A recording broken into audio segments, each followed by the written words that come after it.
from about 15 years on up, a great deal of my thoughts were basically unshareable. We are all evil in some form or another. Yes, I am not 100%, but I am evil. My mother was a sick, angry, hungry, and very sad woman. I hated her, but I wanted to love my mother. This is Serial Killing, a podcast. Hello again, and welcome to Serial Killing, a podcast, where we go through the life stories of serial killers to see if we might catch a glimpse of why they displayed their famous, vile, and disturbing behaviors. Special thanks to some of my patrons: Walter, Jennifer, Ariel, Chantel, Sonia, Linda, Teresa, my dear two Emmas, Jessica, John, Lady Janice, Elena, Alethea, John, Nanette, Rachel, Sophie, Whitney, David, Catherine, Trudy, and Stacy. Thank you so much, guys. You are truly appreciated. And for anyone else, please feel free to join my Patreon. Like, share, subscribe. It just might help our little community grow. And if you happen to watch on YouTube and also use Spotify, well, consider watching on Spotify instead, as they have been kind enough to sponsor me, and, well, we all know how YouTube treats us. But my podcasts are all written with a listener only in mind, so nothing is missed. This week's podcast will be on Joseph Kallinger. This one came recommended, and I wasn't as familiar with him, but after you hear about his childhood, so let's get into it. Joseph Lee Brenner III was born on December 11th, 1935 in Philadelphia, Pennsylvania. So as we do, let's get into some history for that time. This year, the boulder, now known as the Hoover Dam, was completed. Also, President Roosevelt signed the U.S. Social Security Act, providing an employment compensation wage and pension for elderly people leaving the workforce.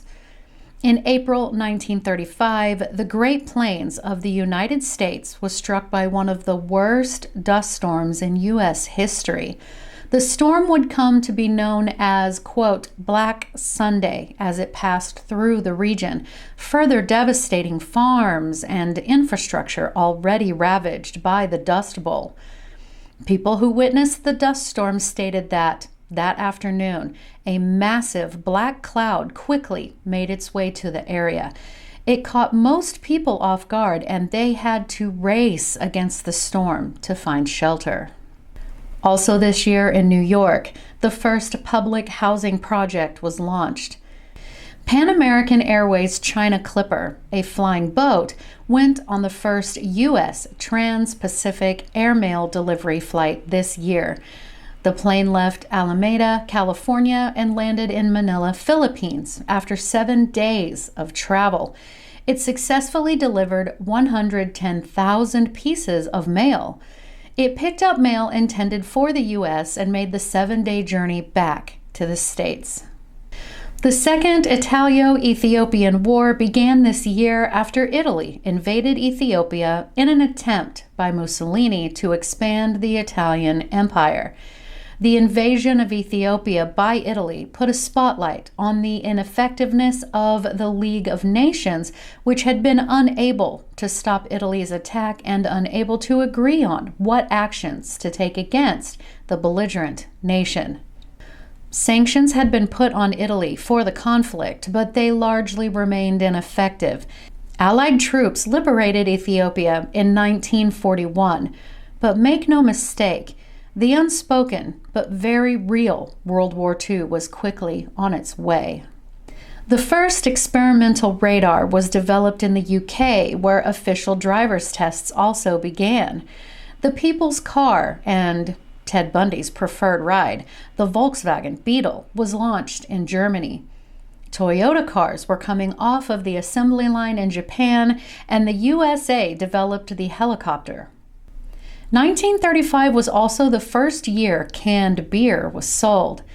Interestingly, this is also the year that Alcoholics Anonymous was founded in New York City. An earthquake hit what is now modern-day Pakistan, killing 26,000 people. Parisia was renamed Iran, and something particularly interesting to me, the Penguin Publishing Company, created in England by Alan Lane, was created. He wanted to make affordable yet easily accessible versions of contemporary literature after having been personally disappointed by the selection of available, affordable nonfiction and fiction books at the time. In the summer of 1935, Penguin released their first 10 paperbacks, and within a year, they had sold over 1 million books in England. Some notable people born this year were Jerry Lee Lewis, Julie Andrews, Woody Allen, Sonny Bono, and the Dalai Lama himself, Elvis Presley, and Donald Sutherland. So, this was the atmosphere of the world that Joseph was born into. His parents were Joseph Lee Brenner Jr. and his wife, Judith. When Joseph was 2 years old, Judith put him in a boarding house of sorts because his father had abandoned him and his mother, though Judith did, at least at first, visit him once a week. Now, some other sources stated that Judith abandoned the family and Joseph put the baby up because he was unwilling to raise him as a single father. I couldn't find which one is correct, but it was said that he still developed separation anxiety. According to Radford University, Joseph was then placed on the Catholic adoption list because his mother decided that she could not care for him and she was unable to find another husband and could also not make enough money to provide for him. Back in the 30s, it was incredibly difficult for a single mother, as we can all imagine. In 1939, when Joseph was 4 years old, he was officially adopted by Stephen and Anna Kallinger.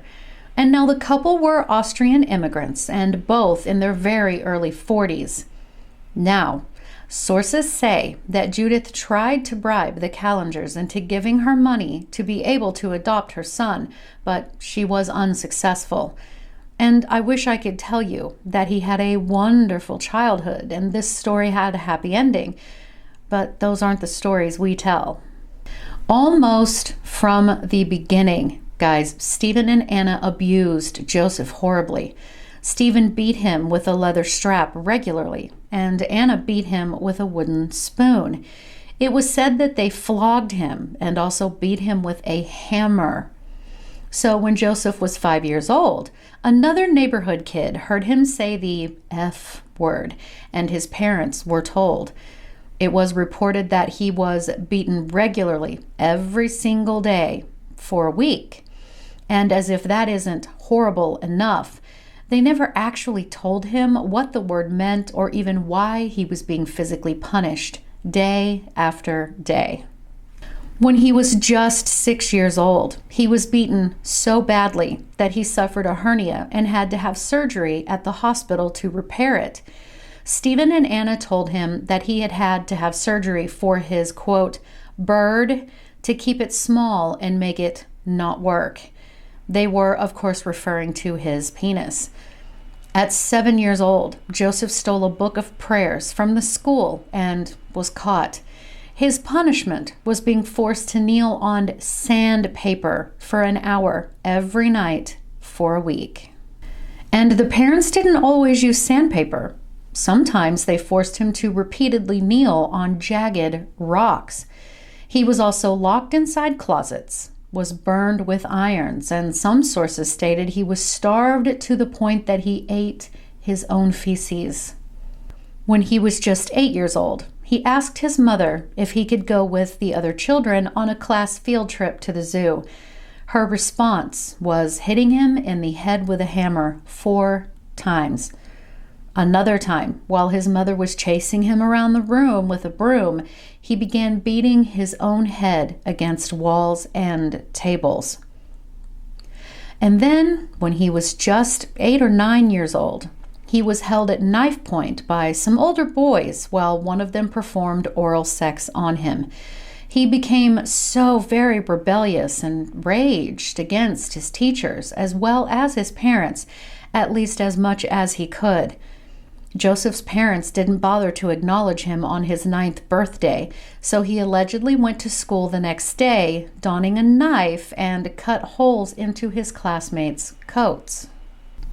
A couple of years later, he was stealing money from his parents in an attempt to make friends by taking the neighborhood kids to a movie theater.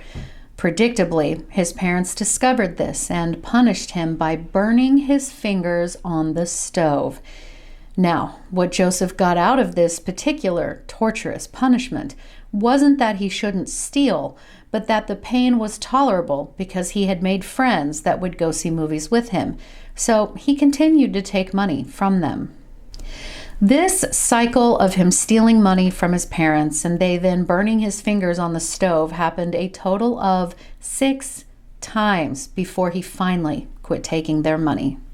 So, as Joseph was entering puberty, it was said that he cut a hole in the wall of what I assume was his bedroom for the purposes of masturbation.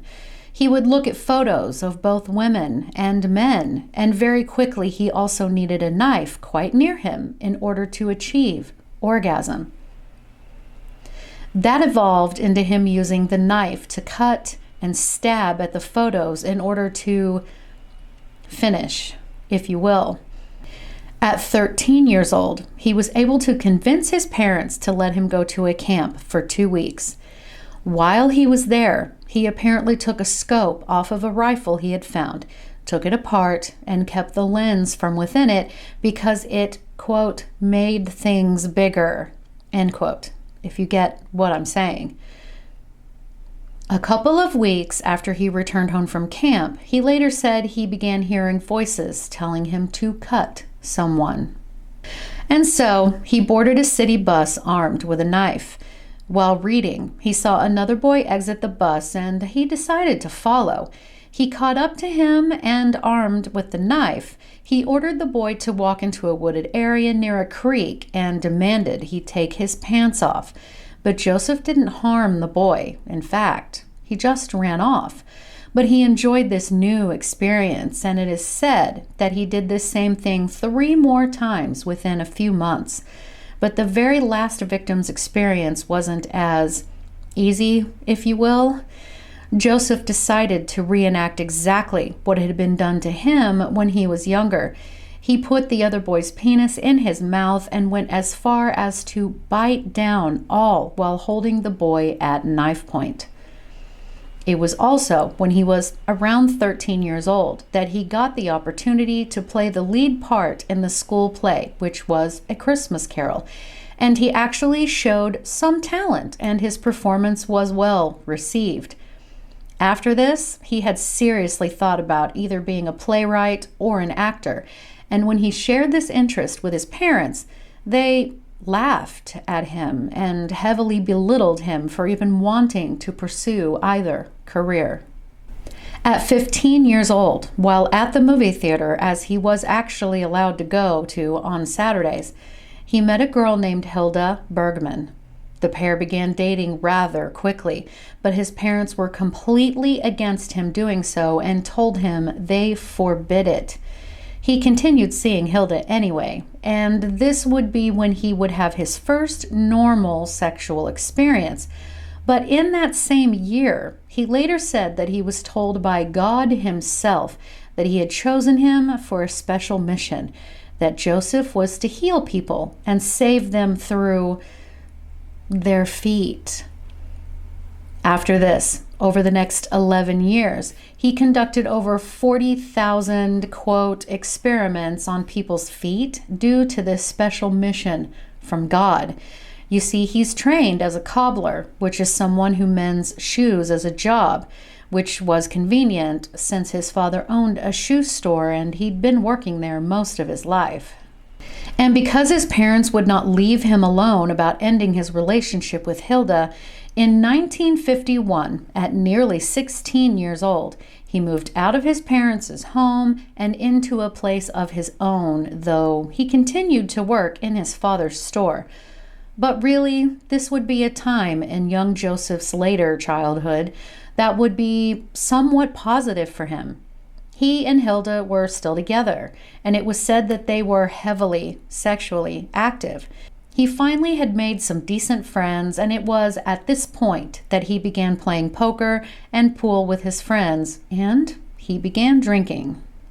In 1953, when he was 17 years old, he dropped out of high school, which was not entirely uncommon for the times, so he would begin working full-time in the shoe shop. Then he and Hilda got married. They quickly had 2 children together. And so this was Joseph's childhood. There's plenty here, so let's begin to unpack. Now, I was not able to immediately find anything about Joseph's birth parents, which means there's no information on their personalities or possible negative traits that he could have inherited. There's no information as to what environment they might have been exposed to that could have also possibly affected the pregnancy. There is already conflicting information as to which parent abandoned the family, the father or the mother, although I would believe the father did, as there was more information as to the mother trying to get money out of the adoptive parents to be able to adopt him.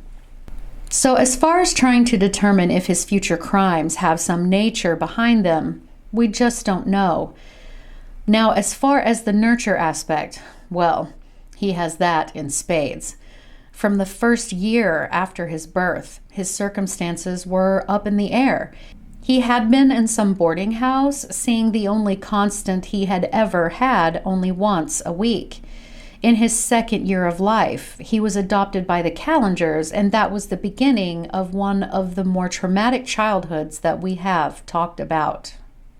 From the age of an older toddler, he was seriously, and I mean seriously, physically and mentally abused.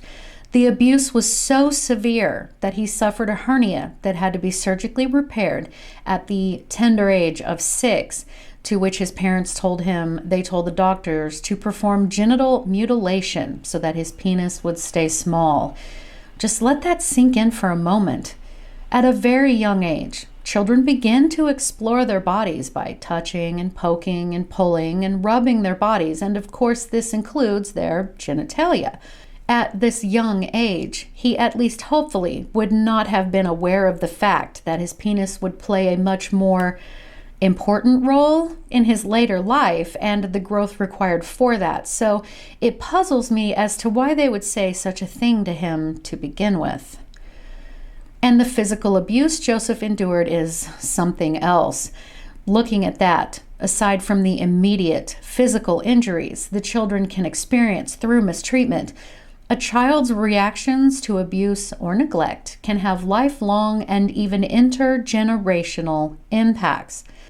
According to childwelfare.gov, childhood maltreatment can be linked to later physical, psychological, and behavioral consequences, as well as costs to society as a whole. These consequences may be independent of each other, but they may also be interrelated.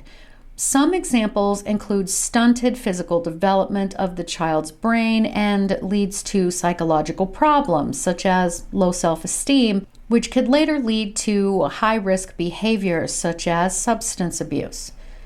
The outcomes for each child vary widely and are affected by a combination of factors, including the child's age and developmental status when the maltreatment occurs, the type, frequency, duration, and severity of the maltreatment, and the relationship between the child and the perpetrator. Additionally, children who experience maltreatment often are affected by other adverse experiences, such as domestic abuse, poverty, and etc., which can make it difficult to separate the unique effects of maltreatment. The physical health consequences of abuse and/or neglect may occur immediately, such as brain damage caused by head trauma, but others can take months or even years to emerge and become detectable. But make no mistake, there is a straightforward link between physical abuse and physical health, but it is also important to recognize that abuse or neglect of any type can cause long-term physical consequences. Childhood abuse has also been linked to higher risk for a wide range of long-term or future health problems, which can include diabetes, lung disease, malnutrition, vision problems, functional limitations, heart attack, arthritis, back problems, high blood pressure, brain damage, migraine headaches, chronic bronchitis, cancer, stroke, bowel disease, chronic fatigue syndrome. The list is long. Child abuse and neglect has also been associated with certain regions of the brain failing to form, function, or grow properly, as we have discussed many times. A history of maltreatment may be correlated with reduced volume and overall brain size and may affect the size and/or functioning of the following brain regions: the amygdala, which is key for processing emotions; the hippocampus, which is central to learning and memory; the orbitofrontal cortex, which is responsible for reinforcement-based decision-making and emotional regulation; the cerebellum, which helps coordinate motor behavior and executive functioning; and the corpus callosum, which is responsible for left-right brain communication and other processes. Now, there have been some studies that show a level of evidence that children's brains may be able to recover with the help of appropriate interventions. If you are interested, look up Understanding the Effects of Maltreatment on Brain Development. We have seen children who have suffered abuse that have diminished executive functioning and cognitive skills, including self-control and mental flexibility.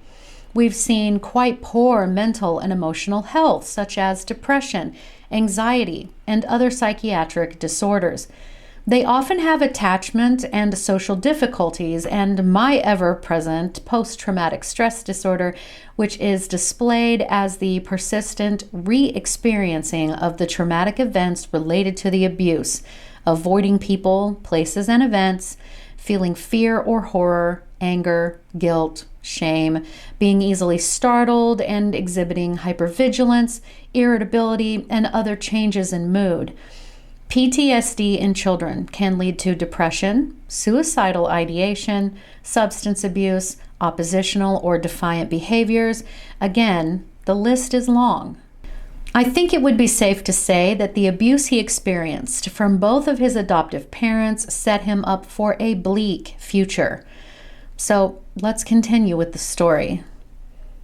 Joseph and Hilda's marriage, though it produced 2 children, was rife with domestic abuse, and Hilda finally garnered the courage to leave him to be with another man. Not long after, it was said that Joseph was hospitalized with a suspected brain lesion. Tests were performed, but they revealed that he only had a, quote, psychopathological nervous disorder, end quote. A more common term would be generalized anxiety disorder, which is the most common anxiety disorder. He was released from the mental health facility, but then the now 22-year-old Joseph very quickly married a second time to a woman named Betty. They went on to have 5 children together, bringing his total to 7 children at this point. That same year, which was 1958, he set fire to his own house for amusement and collected the insurance from it. It was said that he was also incredibly abusive toward his family, often deferring to the same methods his own parents had used against him on his own children and his wife. He attempted to set his own house on fire a second time in 1959, and he was committed to a state hospital for attempting to take his own life. And this would be his pattern, being committed to mental health facilities off and on throughout his 20s into his mid-30s for attempts on his own life, amnesia, and setting fires. In 1972, when he was 36 years old, it is said that, in a rage, he branded his oldest daughter with a hot iron for running away from home. He was then arrested for child abuse and charged with the abuse of 3 of his children after they had went to the police station and reported the abuse themselves. Somehow Joseph was able to get Betty to go along with the story that the children had in fact attempted to run away, and they denied the abuse charges completely. Joseph was found competent to stand trial after a psychological examination. However, he was found guilty of child abuse and sentenced to 4 years probation with mandatory psychiatric treatment.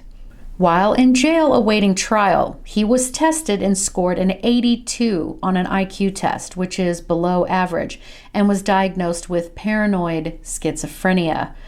The state did recommend he be supervised while with his family. 2 years later, he began regularly hallucinating and was having full-on conversations with a disembodied head named Charlie, as well as receiving personal orders from God. These orders included demands to murder young boys and sever their genitals. Joseph told his 13-year-old son, Michael, about the orders he had been given and that he would need his help in these divine orders. Now, I'd love to tell you that Michael had been completely horrified by this and not only refused the request, but tried to get his father some help, but nope. Michael was apparently quite happy and replied to his father, quote, "Glad to do it, Dad." Just 11 days later, Joseph, with the help of his teenage son Michael, murdered Jose Collazo, a Puerto Rican youth from Philadelphia, by torturing him and cutting off his genitals. After, Joseph took out a $45,000 life insurance policy on 2 of his sons. That same month, he and Michael decided to murder his own 13-year-old son and brother, Joey. Since Michael and Joey were both 13, I'm personally wondering if they were twins.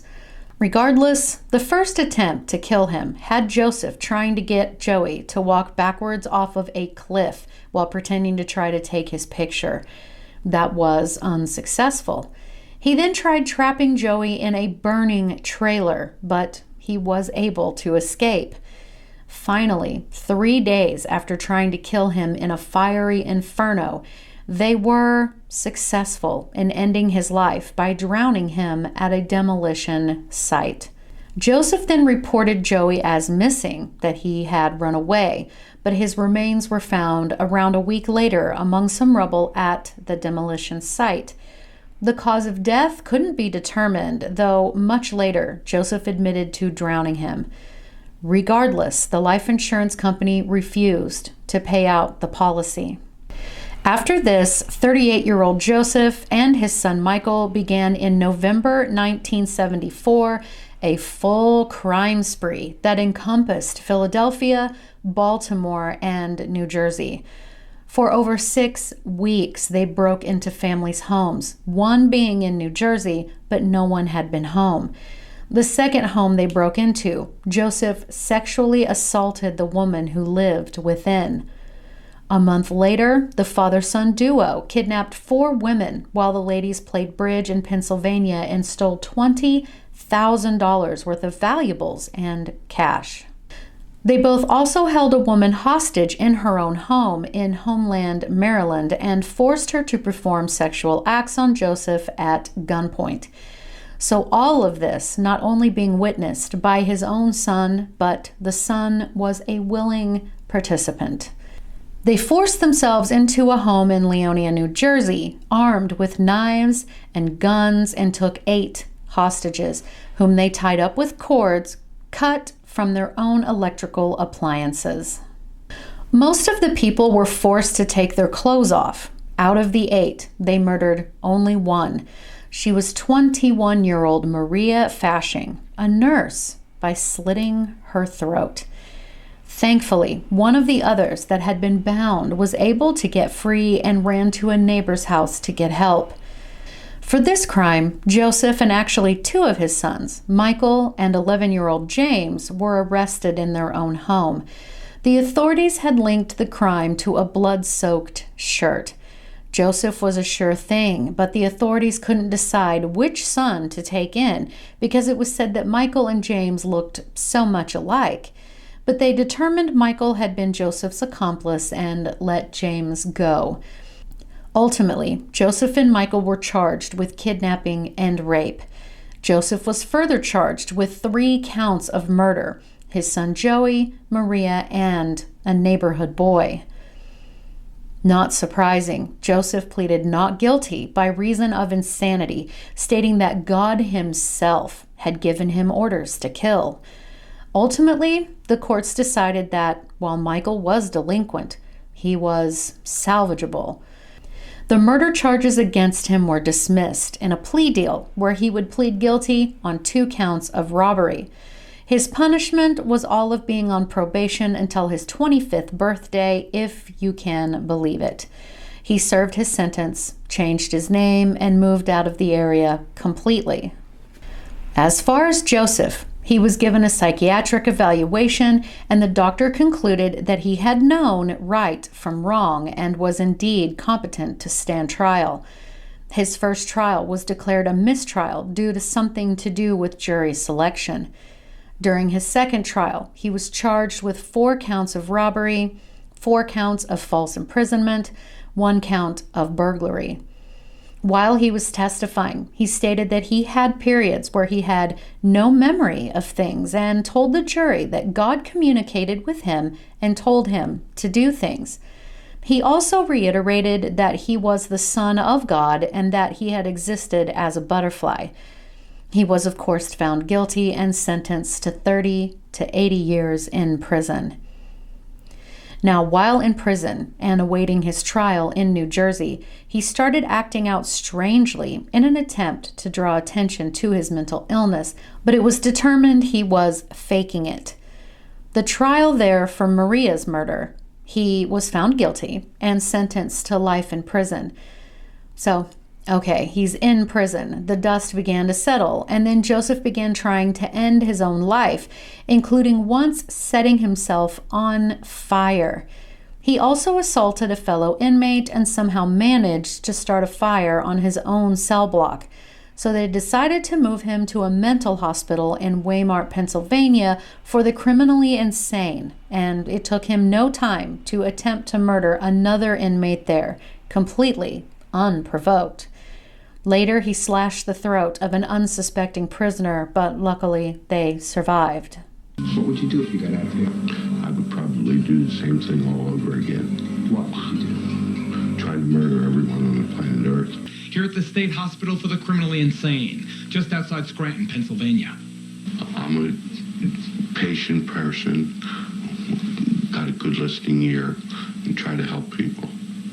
You're a patient with a good ear, and you try to help people. Yes. When you're not trying to murder them. Yes. You murdered your own son? Yes, I did. Why did you do that? He was a sacrifice. I was to murder 3 million people on the planet Earth.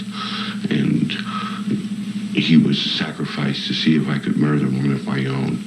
At the end of murdering all the people on Earth, I was going to murder my own family and then take my own life and become God. These voices from God, these hallucinations, do you still experience them? Yes, I do. Often? Often. Do you ever feel violent? Yes, I do. What do you feel like doing? Killing people. You still feel like killing people? Yes. Describe the feeling that you get when you feel like killing people. Well, last March 11th, I was hallucinating, and I took a razor blade and I cut a man's throat. Here in the hospital? Here in the hospital. Do you think you'd murder me, Joe? Yes. That's gruesome, Joe. That's horrible. Yes, it is. And you don't blame me if I say I hope you never get out of this place. I hope I never do either. In 1988, the now 42-year-old did a television interview where he expressed his unending desire to slaughter every person on Earth and commit suicide only to, quote, become God. He would go on religious hunger strikes. In 1991, he was put in and spent the next 5 years in solitary confinement on constant suicide watch. Then on March 26, 1966, at the age of 59 years old, he died. Now again, there is some conflicting information as to what exactly he died from. Some say he had a seizure, choked on his own vomit, and died in the prison infirmary. Still, other sources say he died of heart failure. Either way, after being on suicide watch for 11 years, he was gone. I wish I had been able to find some level of information about his biological parents and who they were as people. Did one of them have issues that would make Joseph genetically predisposed to violence? Did schizophrenia run in his biological family, unless he indeed was faking it? The severe mental and physical abuse he suffered at the hands of his adoptive parents certainly was enough to push any person over the edge. The fact that he was able to get his son Michael to be his partner in crime so willingly makes me think that there was some level of a genetic component to this. But tell me, guys, what do you think?